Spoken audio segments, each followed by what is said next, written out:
Vitajte, zdraví vás Apatohyt. Mám novú postavu, je to Vaskovaný kúzelník. Potom v niektorých videách vám ukážem na multiplayer serveru, takže teraz vám ukážem jeden kúzelnícky trik, ktorý je veľmi ľahký.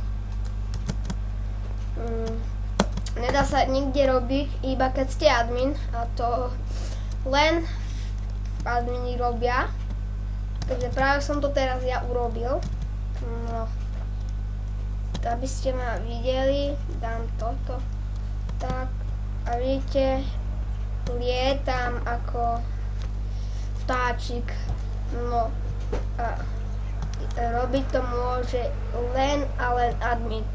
A je to stále len Tarik. Čaute.